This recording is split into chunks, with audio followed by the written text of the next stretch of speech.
Badris Biologi. Di sini saya akan membuat video mengenai praktik mengajar untuk memenuhi tugas UAS mata kuliah kurikulum pendidikan dengan dosen pengampu Ibu Devi Novalian SSI MPD.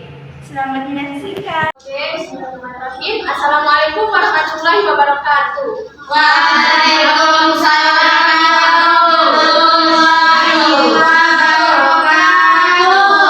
Selamat siang anak-anak. Siang, Bu. Bagaimana kabarnya hari ini? Baik, Bu.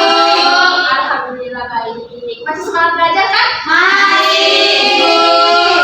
Kalau sudah tidak bersemangat, kalian diperbolehkan ke WC, mencuci muka, lalu nanti kembali ke sini biar tidak mengantuk. Oke? Iya, Bu. Baik, sebelum kita memulai pembelajaran pada siang hari ini, alangkah baiknya kita berdoa terlebih dahulu. Saya persilakan kepada ketua kelas untuk memimpin doa. Baik, teman-teman, berdoa mulai. Berdoa selesai. Sebelum kita mulai pembelajaran, hari ini siapa saja yang tidak masuk kelas? Hadir semua, Ibu. Sudah semua ya? Iya. Alhamdulillah ya, hadir sekali. Iya, Ibu. Baiklah anak-anak, kalian diharapkan duduk di tempat masing-masing yang rapi dan tertib. Nah, sekarang saya ingin bertanya nih sama kalian. Kalian pernah tidak mencoba menanam tanaman? Pernah? Iya, Ibu. Pernah, Ibu. Pernah ya? Nah, lalu saat kalian menanam tanaman itu, kalian melihat tidak bagaimana proses-proses apa yang terjadi pada tanaman yang kalian tanam tersebut? Tidak ya? Iya, Bu. Nah, karena kalian tidak melihat proses-prosesnya, maka dari itu hari ini kita akan membahas pembelajaran tentang bagaimana proses-proses yang terjadi pada tanaman yang kalian tanam tersebut. Nah, pembelajaran kita hari ini yaitu mengenai pertumbuhan dan perkembangan pada tumbuhan. Pembelajaran kita hari ini yaitu agar anak-anak sekalian ini tahu bagaimana perbedaan pertumbuhan dengan perkembangan dan faktor-faktor apa saja yang mempengaruhi pertumbuhan dan perkembangan pada tumbuhan tersebut. Nah, sekarang saya akan menampilkan PPT yang sudah saya buat, yaitu mengenai pertumbuhan dan perkembangan pada tumbuhan.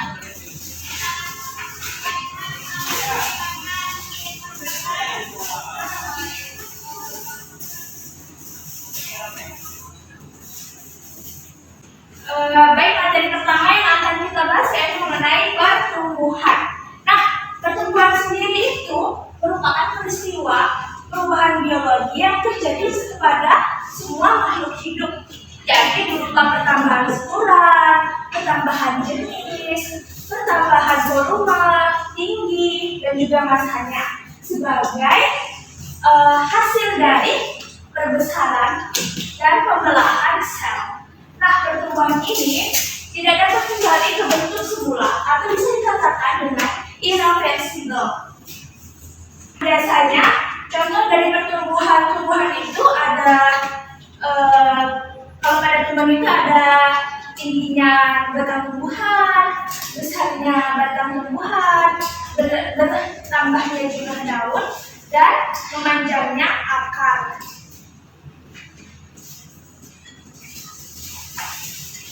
Nah, sekarang yang materi mengenai perkembangan. Apa sih perkembangan itu? Kalian ada yang tahu nggak perkembangan itu apa? Pertumbuhan mulai dari yang kecil sampai dia nanti membesar. Ukurannya bertambah, tingginya bertambah, beratnya bertambah. Kurang tepat saya. Itu pengertian pertumbuhan. Menurut kalian sendiri itu apa sih perkembangan itu? Ya, ada definisi. Perkembangan itu proses pendewasaan atau kematangan. Oh, benar sekali. Ya, benar sekali apa yang dikatakan oleh Ananda di sini. Perkembangan adalah sebagai suatu proses, yaitu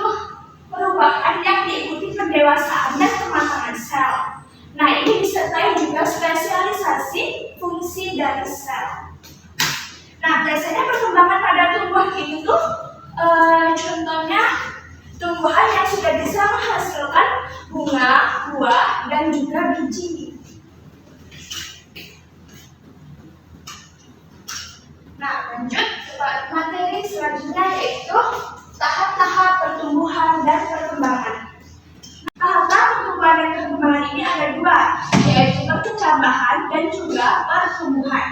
Nah, perkecambahan sendiri. Nah, kalian tahu nggak apa artinya dari perkecambahan? Bagaimana, ada yang tahu apakah yang dimaksud dari perkecambahan?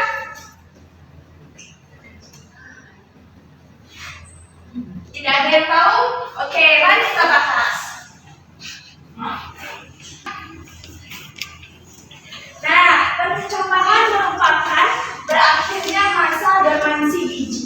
Nah, masa dormansi biji ini adalah keadaan ketika sel-sel penyusun dari biji ini sudah tidak aktif membelah dan juga tumbuh. Namun, sel-sel ini tidak dikatakan mati. Nah, berakhirnya masa dormansi biji ini biasanya ditandai dengan masuknya air ke dalam sel-sel biji. Nah, berdasarkan letak kotiledonnya, perkecambahan itu dikelompokkan menjadi dua. Ada yang tahu apa saja? Saya Bu. Ana dan Rizka terlebih dahulu menggunakan nama Ada perkecambahan epigel dan hipogel. tepat sekali.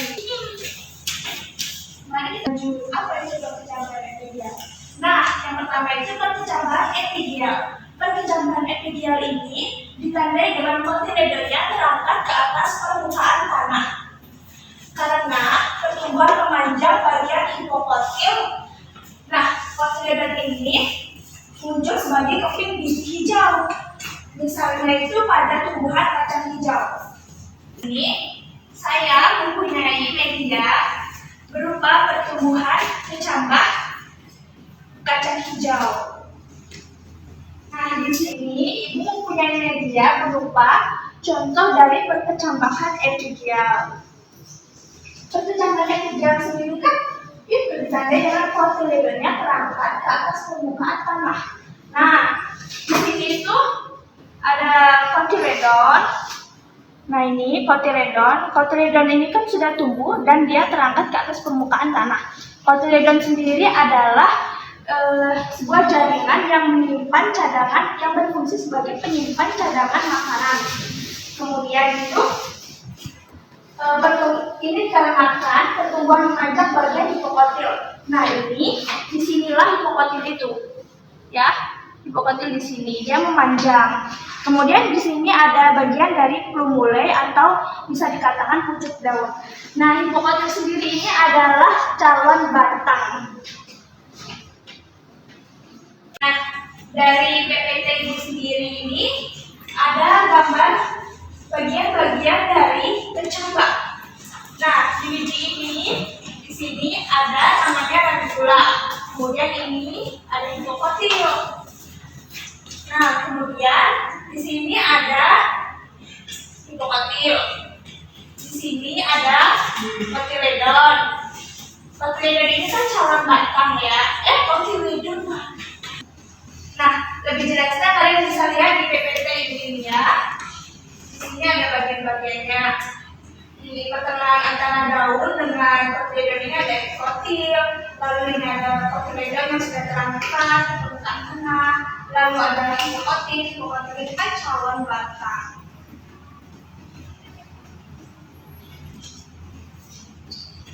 Dikat. Tadi kan ibu sudah menerangkan mengenai perkecambahan epigel. Nah, sekarang ini ada perkecambahan hipogel. Nah, perkecambahan hipogel ini ditandai dengan kotiledonnya tetap berada di dalam tanah.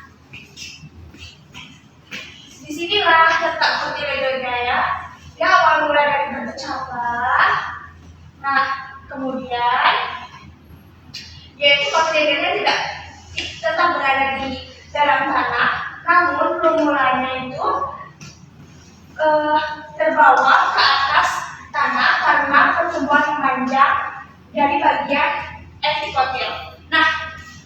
contoh dari tumbuhan berkecambar epigel ini ada padi dan juga jagung.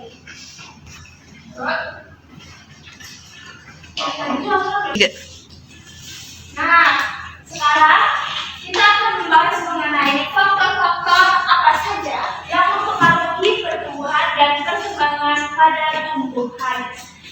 Nah, di sini tuh ada dua faktor, faktor internal dan juga faktor eksternal. Faktor internal sendiri yaitu faktor yang berasal dari dalam yang bisa mempengaruhi sumber dari dalam tumbuhan itu sendiri. Faktor internal itu ada gen. Yang pertama ada gen ya. Gen ini berfungsi untuk mengatur reaksi kimia dalam sel, terutama dalam reaksi sintesis protein dan enzim sehingga mempengaruhi bentuk dan ukuran tumbuhan. Nah, yang kedua itu ada hormon. Hormonnya ada auksin. Hormon auksin ini berfungsi untuk merangsang pembentukan akar dan juga kemanjangan pada batang. Yang kedua ada hormon giberelin. Fungsi utama dari hormon giberelin sendiri adalah untuk merangsang pemanjangan sel. Nah, hormon ketiga itu ada sitokinin. Sitokinin ini digunakan untuk memicu pembentukan organ, menunda proses penuaan, dan juga merangsang tumbuhnya terbentuknya tunas. Yang keempat ada etilen, yaitu gas yang memiliki fungsi untuk mempercepat proses pematangan buah. Yang kelima ada asam absisat. Nah, asam absisat ini berfungsi untuk mengatur germinasi tunas dan juga menyebabkan pembentukan stomata.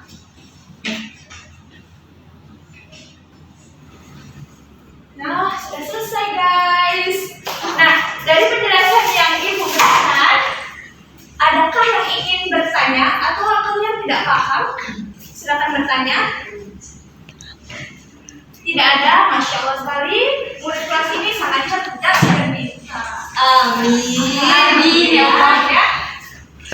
Nah, sekarang Ibu akan bagi kalian menjadi dua kelompok untuk mengerjakan LKPD yang sudah Ibu buat. Ibu akan membagi kalian menjadi dua kelompok untuk mengerjakan LKPD yang sudah Ibu buat ya. Dari barisan sini kelompok 1 dan di sini kelompok 2. Nah, Ibu akan menjelaskan apa saja yang harus kalian kerjakan. Di sini ada pertanyaan, kalian tinggal menjawabnya saja. Di sini kalian hanya perlu mengerjakan soal-soal yang sudah Ibu berikan ya. Ibu akan membagikan LKPD-nya. Kelompok 1 untuk kelompok 2. Kalian silakan berdiskusi bersama untuk mengerjakan soal-soal tersebut. Nanti kalau sudah selesai, kalian langsung presentasikannya di depan kelas. Oke? Paham? Kalau ada yang tidak paham, bisa ditanyakan kepada Ibu ya. Ibu kasih waktu 3 menit saja. Oke? Sudah cukup ya. Bagaimana Bapak sudah selesai mengerjakan soalnya? Sudah, Ibu. Sudah ya. Nah, saya akan memilih perwakilan kelompok saja untuk maju untuk mempresentasikan soal yang sudah dijawab. Sudah ya. Ibu akan memilih satu kelompok untuk maju ke depan untuk mempresentasikan hasil dari jawaban kalian. Untuk kelompok 2, Ibu silakan untuk maju anggota kelompoknya.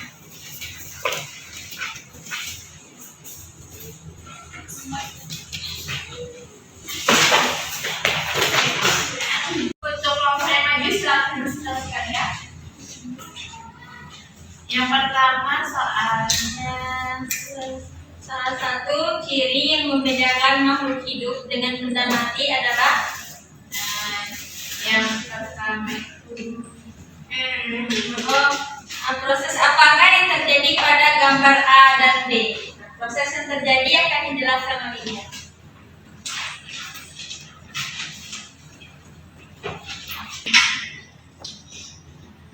Pada nomor 1, ya ini ada gambar yang bagian A dan B. Yang A ini yaitu proses perkecambahan epigel, yang dan satunya yang B ini proses perkecambahan percambahan hipogeal. Jelaskan proses yang terjadi pada gambar A dan B. Pada gambar A, perkecambahan epigel terjadi ketika hipokotil memanjang yang mengakibatkan plumula atau calon daun dan kotiledon muncul ke permukaan tanah. Yang B, perkecambahan hipogel terjadi ketika epikotil terjadi ketika epikotil ke atas keluar dari tanah. Pemanjangan epikotil tersebut membuat tunas plumula naik ke atas, sedangkan kotiledon itu tetap berada di bawah tanah. Selanjutnya, soal nomor 3, bagaimanakah sifat pertumbuhan dan perkembangan yang terjadi pada gambar A dan B?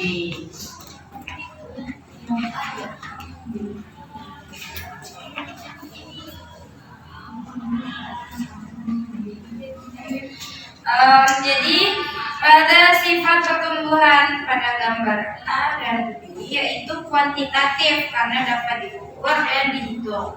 Pertumbuhan adalah proses pertambahan jumlah, massa, dan volume sel yang bersifat irreversible. Hal ini terjadi karena adanya pertambahan substansi dan perubahan bentuk saat pertumbuhan berlangsung.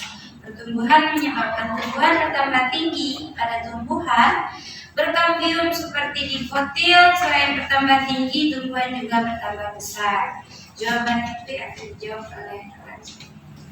Kemudian yang B, sifat pertumbuhan pada gambar A dan B yaitu kualitatif karena tidak dapat diukur. Perkembangan menyebabkan sel-sel pada tumbuhan mengalami perubahan struktur dan fungsi, misalnya pada terbentuknya bermacam-macam jaringan dan organ. Baik, itulah presentasi dari kelompok kami. Saya akhiri. Assalamualaikum warahmatullahi wabarakatuh.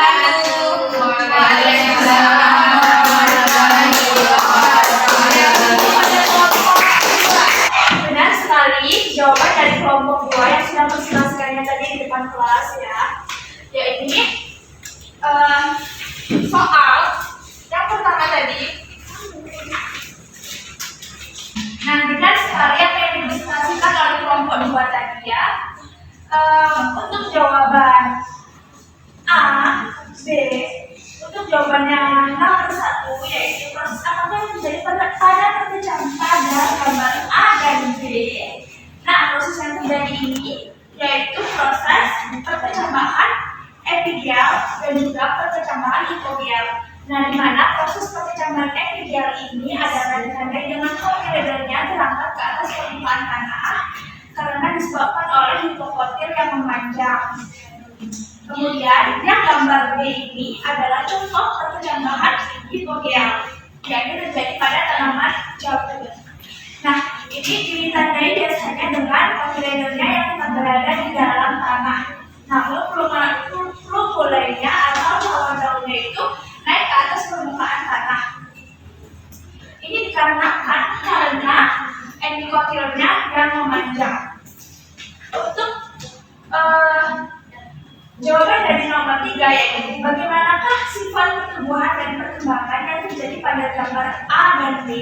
Nah, pertumbuhan dan perkembangan pada A dan B yaitu bisa diukur yang bisa dikatakan dengan yakni pertumbuhan, di mana adanya pemanjangan batang pohon, pemanjangan batang pada kecambahan, bertambahnya jumlah daunnya, dan memanjangnya akar.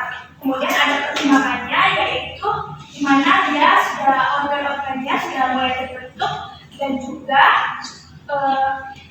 sel-selnya sudah mulai terbentuk juga. Nah, sampai di sini ada yang bisa menyimpulkan pembelajaran kita pada hari ini. Saya Bu, silakan kepada Anda Marifatul Faridah.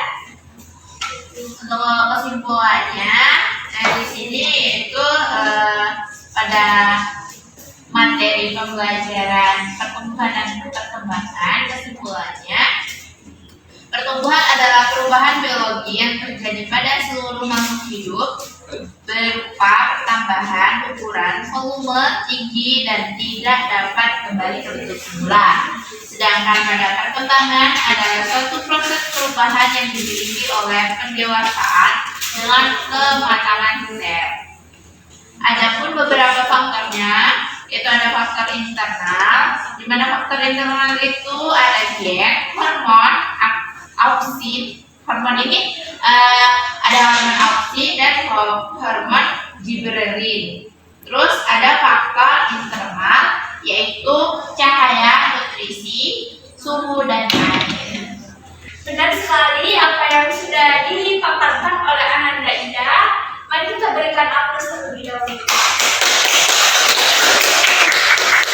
Benar sekali ya apa yang dikatakan oleh Ananda Farida tadi, bahwa pertumbuhan adalah suatu proses di mana ditandai dengan perubahan ukuran, volume, tinggi, dan juga massa yang dihasilkan dari pembelahan dan juga pembesaran sel, di mana pertumbuhan ini tidak dapat kembali berbentuk semula atau bisa dikatakan dengan irreversible.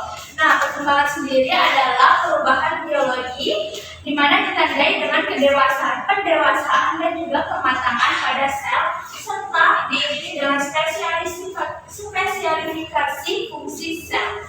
Nah, faktor-faktor yang mempengaruhi pertumbuhan dan perkembangan sendiri itu ada dua, yaitu faktor internal dan juga faktor eksternal. Faktor internal ini dari dalam, yakni terdiri dari gen dan juga hormon. Hormonnya terdiri dari hormon auksin, hormon gibberellin, hormon sitokinin, hormon etilen, dan asam absisat. Kemudian ada faktor eksternal. Nah, ini tuh terdiri dari cahaya, sinar matahari, air, pH tanah, kelembapan, kadar garam, dan juga oksigen. Nah, berakhir sudah pembelajaran kita pada hari ini. Untuk minggu depan, materi pembelajaran kita yakni mengenai pertumbuhan dan perkembangan pada manusia. Nah, kalian bisa membaca materi tersebut. Nah, nanti ketika saya masuk, saya akan memberikan pretest pada kalian. Nah, sebelum berakhirnya pembelajaran kita pada siang hari ini, alangkah baiknya kita tutup dengan berdoa terlebih dahulu ya. Kepada ketua kelas, silakan pimpin doanya. Baik teman-teman, marilah kita berdoa terlebih dahulu di dalam hati, berdoa mulai.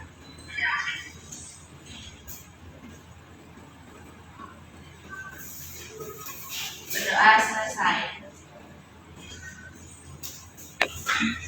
Berakhir sudah pembelajaran kita pada siang hari ini. Semoga apa yang kita dapat pada pembelajaran ini bermanfaat untuk kalian ke depannya. Nah, saya mohon maaf bila ada salah kata dalam pengucapan saya. Saya akhiri, wabillahi taufiq wal hidayah.